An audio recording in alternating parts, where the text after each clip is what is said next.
My name is Gholamali Khoshroo. I have been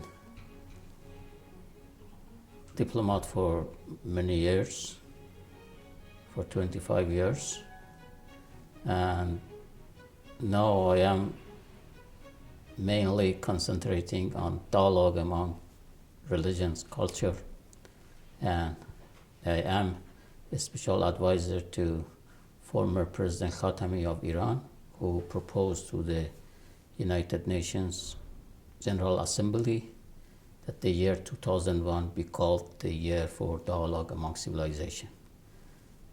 From that time up to now, I am directly involved in this issue, and I have traveled a lot, participating in many forum, conferences, workshops, explaining the importance of dialogue and its impact for political development, social developments, and as advisor to the founding of this dialogue among civilizations, President Khatami, I am well aware of the sensitivity and also the impact of this notion.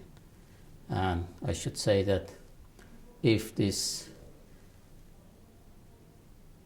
suggestion at that time was considered as a good recommendation, I think it is now an imperative. Why? Because there are conflicts among the West and Islamic world, and also within the Islamic world, particularly in the Middle East. We are witnessing so many attacks on civilians based on sectarian issues in Iraq, in Syria, in Afghanistan, in Pakistan, in Yemen, all around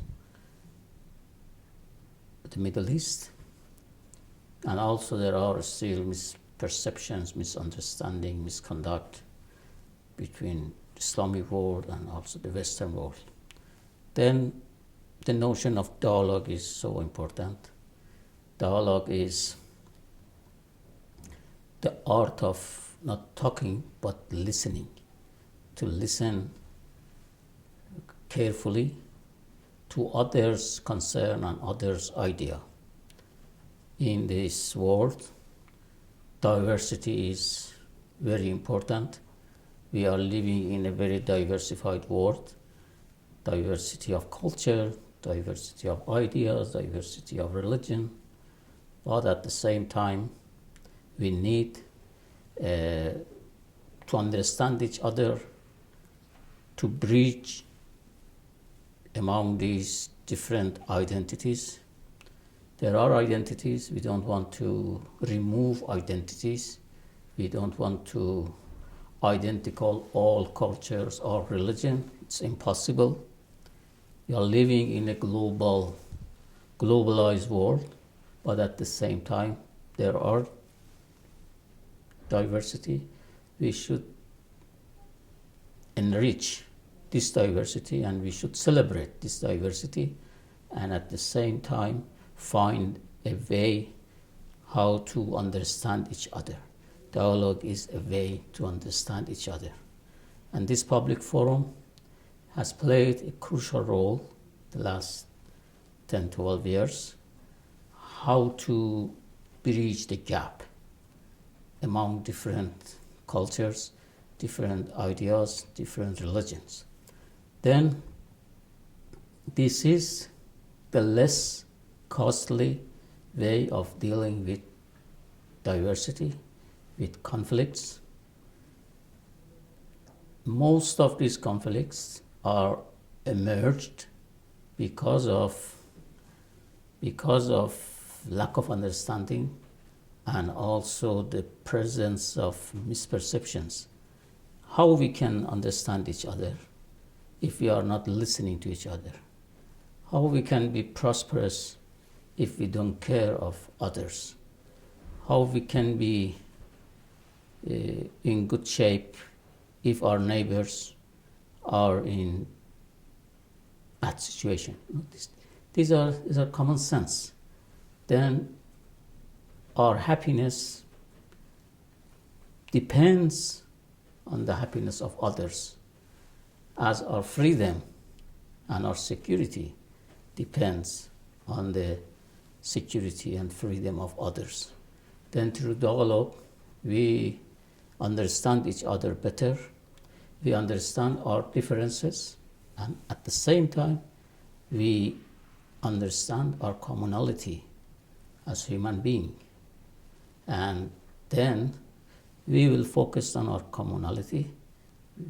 That commonality will be a point of departure for us, but at the same time, enriching the diversity, not to remove that. This is very important point, and the process that I understand myself and I respect you, and this interaction between self and other are so much important. There are a very dangerous aspects in identities when we focus only on in our own identities and define it as the opposite to others, and try to negate others through going into your own encircled identity. Then we have different identity. At the same time, we have common similarity, commonality. Then this, unfortunately, in the Middle East, each ethnic group, religious group, are fleeing to their own identity and are separating others, are differentiating others and demonizing others, and this is dangerous. And I'm very sad that each day, on a regular basis, there are killing that is based on these different identities, based on sectarian differences. While, for example, in Islam, Allah, the God, and the book, the messenger, and the message all are the same. There are different sections, different interpretation, different trends, but all should be like from one leaves in one trees. But now they are conflicting, they are negating each other, and it seems that the whole tree is in fire. This is very sad and very dangerous. Then I think the mission that this World Dialogue Forum has taken is a very important and timely issues, and it should be the work should be diversified. The audiences should be diversified. There are youths, there are women, even at the level of early education. There are many things to do that can help how to bring children, new generation, how to educate them with the notion of dialogue, with respect to others, with understanding others, at the early ages. Then, and also there are project books that can be helpful for children, also to find ways and means that can bring youth people together. I know there are programs for youth people, young people, and there should be also dialogue among ulamas, religious figures, and also intellectuals. They're those who are the source of authority in society. They should spiritual authority. They should come together and they should show a sample of dialogue, real dialogue among themselves. This is very, very important. And I think through this dialogue approach, dialogue is really an approach, an art of listening, art of removing differences, art of respecting others and loving others, others as human beings. In this way, we can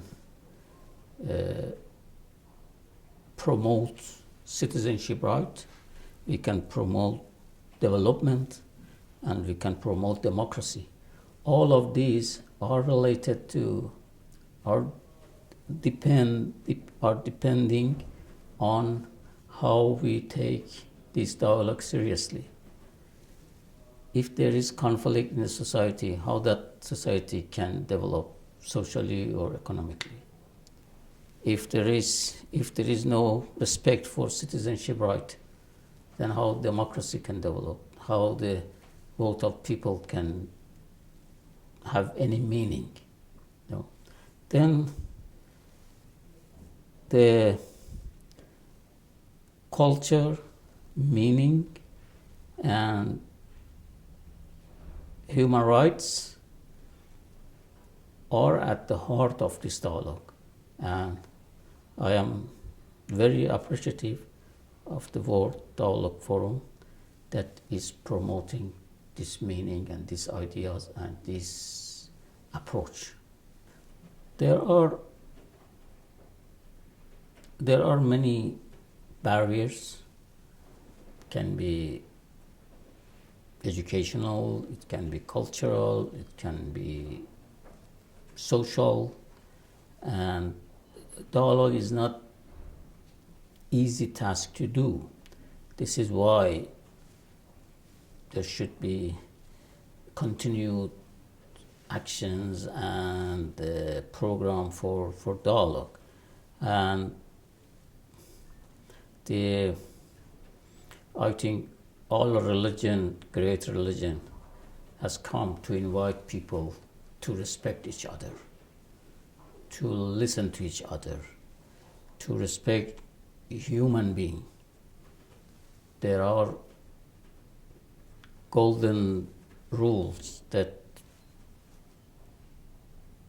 do something to others, that you will be satisfied if others do that to you. These are very important elements.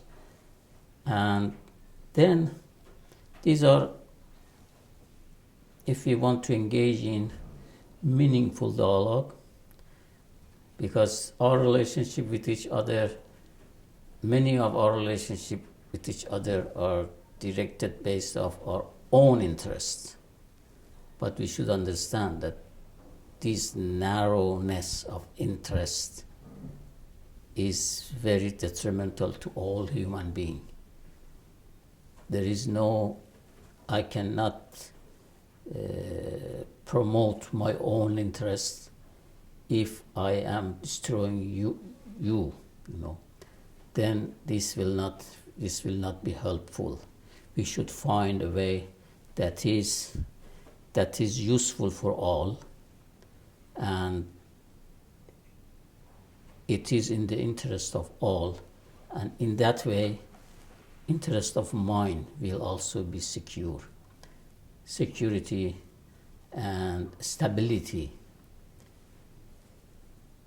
will be established if all are secure.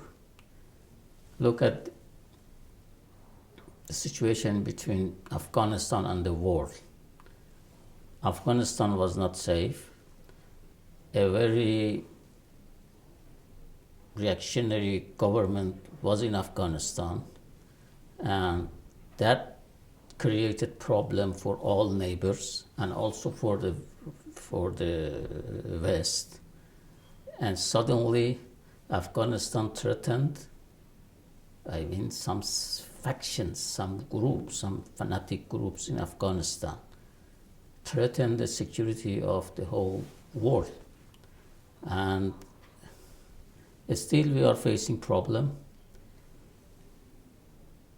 Afghanistan was not safe, then Madrid was not safe, Istanbul was not safe, New York was not safe, Iraq was not safe, and many other lost their.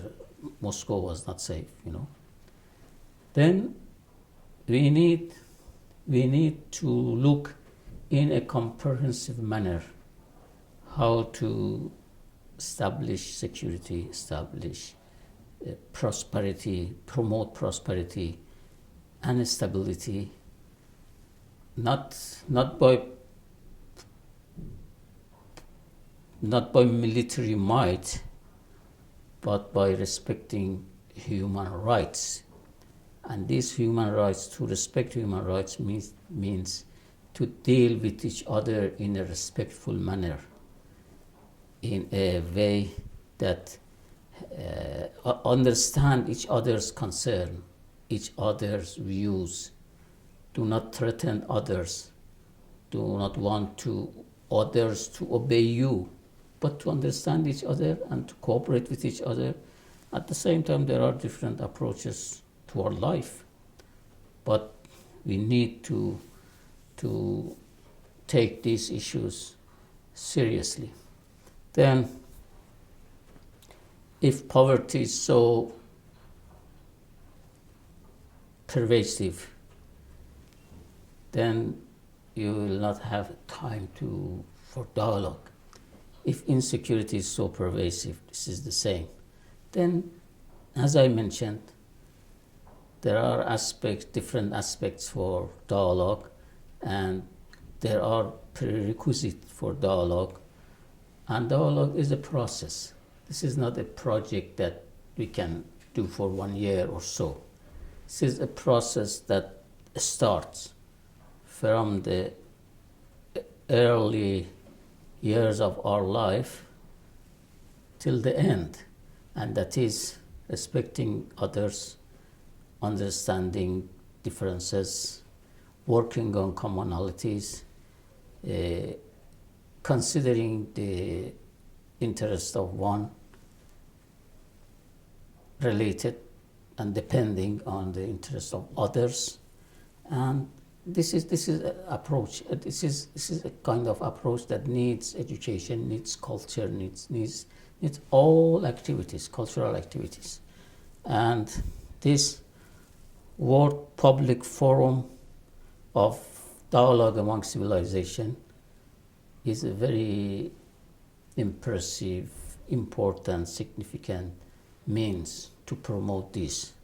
And this has been for the last 12 years. This institution has been working in different areas, and I am hopeful that this can attract more attention, more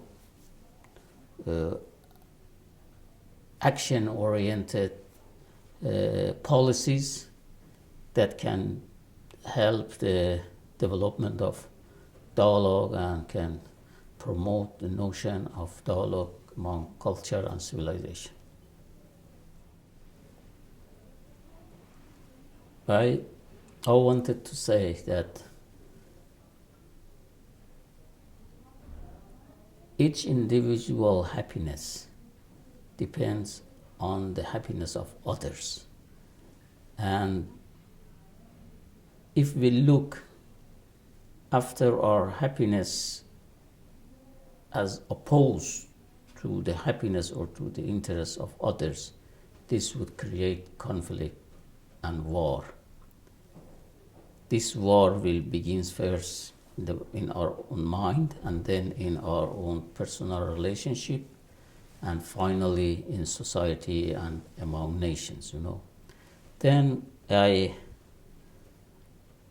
we should educate ourselves to enjoy the happiness of others if we want to enjoy our own happiness. Look at great men like Nelson Mandela that passed away just recently, how he was dealing with the world, In his views, freedom of others, freedom of me depends on freedom of others. And then he wanted, after years in prison, when he was free, he didn't want to imprison others. He wanted to also bring freedom to those who put him in the prison, Then a kind of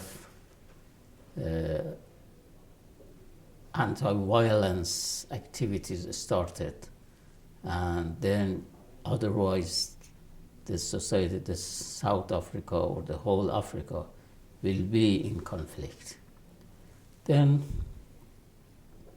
unfortunately, these days, extremism is growing. This is a very dangerous trend. And the president of Iran, Dr. Rouhani, who was elected 6 months ago, proposed to the General Assembly the idea of a world against violence and extremism.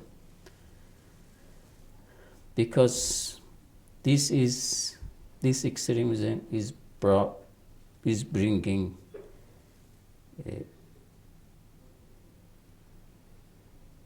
war, violence, and misery to our region. And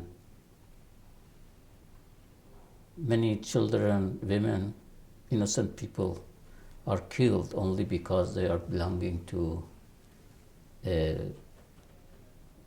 religion, a culture, ethnic group, and we are retreating. The human society, human being is retreating to the age of jungle, We should remove this. We should take practical steps toward a world that is based on dialogue, that is based on removing or negating violence. There are better means for solving our differences. Why violence? Through violence, neither my concern nor your idea can be understood. Then I think young people should go beyond the short-sighted interest and look after perpetual interest that is depending on the interest of others, on the prosperity of others. And this is the only way that I can be also in a prosperous situation. When President Khatami proposed the notion of dialogue among civilization, it was after the collapse of the Eastern Bloc, and there was a notion that the new entities are emerging that is based on civilizational identity, and the final destiny of these civilizational identity is conflict among each other. Then President Khatami introduced that notion of dialogue, and that we should, yes, there are different identities, but we should take a step toward bridging among these identities. This identity should not be defined as encircled, as closed, and as opposed to each other, but should open this identity, and we should understand, and we should cooperate. This idea well received. Unfortunately, the conflictual trend also were pervasive, and President Khatami was this notion of dialogue received very well at many levels.